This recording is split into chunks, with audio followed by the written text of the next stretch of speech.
আসসালামু আলাইকুম দর্শক, আমরা এই মুহূর্তে রয়েছি চাঁদপুর জেলার মতলব উত্তর উপজেলার ঐতিহ্যবাহী স্যাঙ্গারচর বাজারে। তো আজকে এই হাটে জমজমাট হয়ে উঠেছে পশু হাট।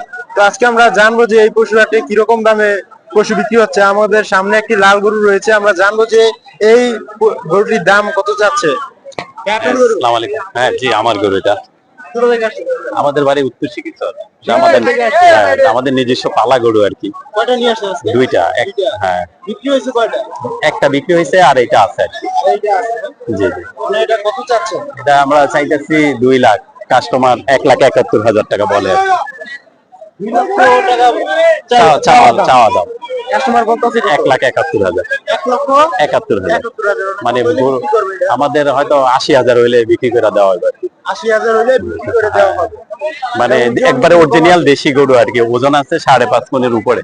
5.5 মনের বেশি ওজন আছে। ওজন আছে জি। বেশি মানে কসাইরাই 1,71,000 বলছে। এখন কাস্টমার হয়তো একটু বেশি বললে দিয়ে দিতাম। কসাইরা তো আবার 5,000 বাকি রাখবো, ওই টাকাটা পাওয়া যায় না। ওইটা দাম কত যাচ্ছে? ওইটা 2,04,000 বিক্রি হয়েছে। 2,04,000। 2,04,000 জি জি। এটা কি আপনার? এটা আমাদেরই, আমার বাইকনার। 2,04,000 টাকা বিক্রি হয়েছে। জি। দর্শক অবশ্যই জানাবেন দাম বেশি হয়েছে কিনা না কম না, হয়েছে। এটা 6 মন ওজন আছে। 6 মণ হয়েছে। জি। বড় বড় বড়। জি জি।